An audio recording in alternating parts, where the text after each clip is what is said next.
कि भगवान गणेश जी का जो स्वरूप है, शिव महापुराण कर रही है, जो गणेश जी का स्वरूप है, वो स्वरूप किस ओर होना चाहिए। बहुत ध्यान से सुनिएगा महाराज, कथा ना छूटे आप। घर के दरवाजे पर अगर हम गणेश जी की मूर्ति, गणेश जी का फोटो, गणेश जी का टाइल्स बाहर की ओर लगा रहे हैं, तो जाते समय गणेश जी का जो पृष्ठभाग है, पीठ है, वो पीछे कीजिए।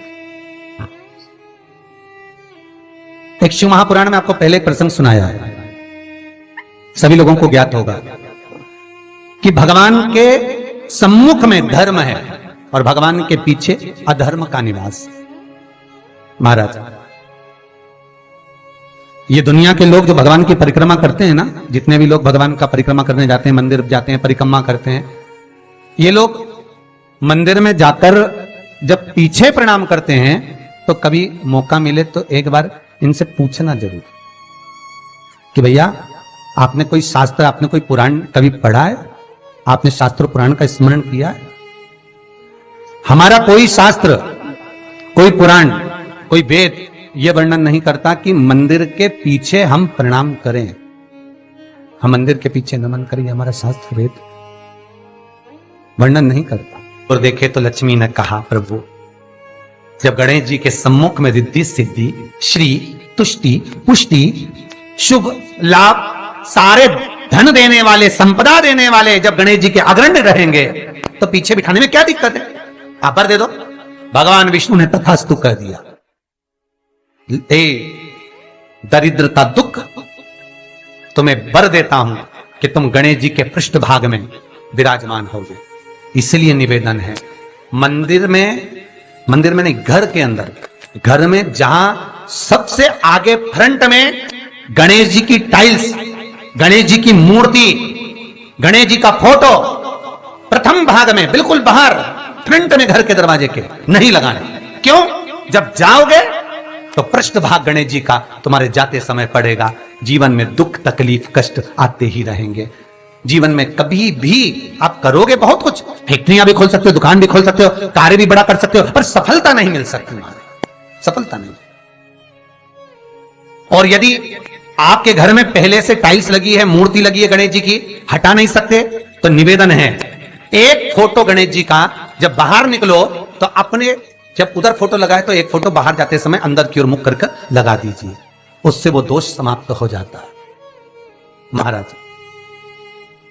वो दोष समाप्त। गणेश जी अगर लेकर आ रहे हैं तो बैठी हुई मूर्ति लेकर आए, और गणेश जी लाए, मना नहीं है, गणेश जी जब लेकर आए तो घर में बिठाने के लिए ला रहे हैं तो राइट सूंड का गणेश लेकर आए, सीधी हाथ का। आपका सीधा हाथ देख लेना, उसी के हिसाब से गणेश जी को अपनी ओर रखकर, या गणेश जी का सीधा हस्त कमल देख लेना। आपका तो उल्टा मान्य होगा जब आप देखेंगे तो गणेश जी का जो सीधा हस्त कमल हो, उस साइड अगर गणेश जी की सूंड है तो वो सूंड का गणेश घर के अंदर विराजमान हो।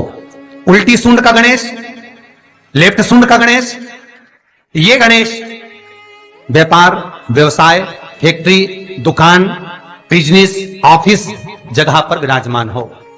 बहुत ध्यान देना, उल्टी सूंड के गणेश बहुत कम बनते हैं। क्यों कम बनते हैं? इसका शास्त्रीय प्रमाण है। कभी किसी मूर्तिकार के पास जाना और मूर्तिकार के पास जाकर पूछना, भैया तुम उल्टी सूंड का गणेश क्यों नहीं बनाते? जितने भी बनते सीधी सूंड के बनते। कभी पूछना उससे, वो बताएगा कि उल्टी सूंड के अगर गणेश जी बनाए, 50 गणेश जी अगर उल्टी सूंड के बनाए हैं तो उसमें से कम 30 गणेश जी अपने आप टूट जाते हैं या बिगड़ जाते हैं। ये शास्त्र रीति है। उल्टी सूंड का गणेश बहुत कम पक पाता है या मिट्टी का बन पाता। और यदि आपने अपने हाथों से भी उल्टी सूंड का गणेश मिट्टी का बनाया तो 10 दिन पूजन करोगे, 10 दिन के अंदर वो मूर्ति, वो सूंड, वो गणेश जी चटक जाएगा। उल्टी सूंड का गणेश टिकता ही नहीं है, वो बीच में से खंडित हो ही जाए।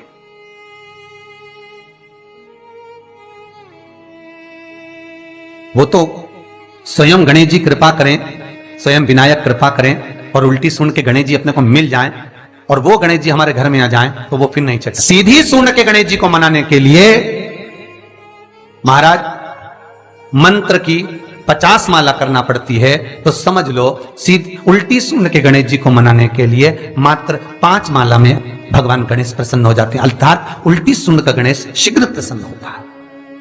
महाराज ब्रजमंडल में जब कभी जाओ, मथुरा के पास में वृंदावन से आगे लोहवन पड़ता है।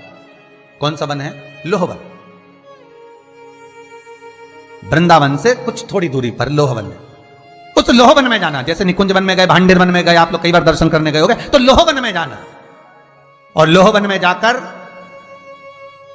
थोड़ा सा सरसों का तेल लेकर अपने ऊपर से 21 बार उतार कर लोहवन में भगवान शिव का स्मरण कर कर, यमुना का स्मरण कर कर, विष्णु और कृष्ण का स्मरण कर कर, वो तेल सामने एक मूर्ति मिलेगी जिसका शीश नहीं होगा, उस मूर्ति पर चढ़ा देना।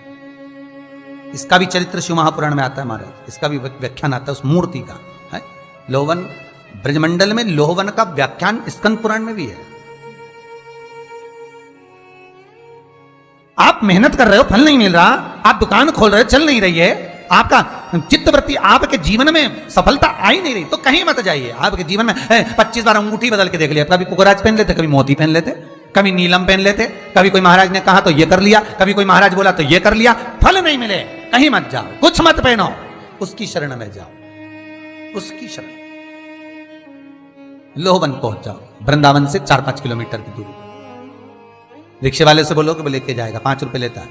लोहवन जाए, वहां विनय करो, 10-15 मिनट बैठ लो, भजन करो, यमुना जी का स्तमन करो, शिव का नाम जाप करो, शंकर का भजन करो, और वो सरसों का तेल 21 बार स्वयं उतारो, स्वयं चढ़ा दो, आओ वापिस। उसके बाद तुम किसी कार्य को करोगे तो सफलता जल्दी मिलेगी, काम अटकेंगे नहीं, काम सफल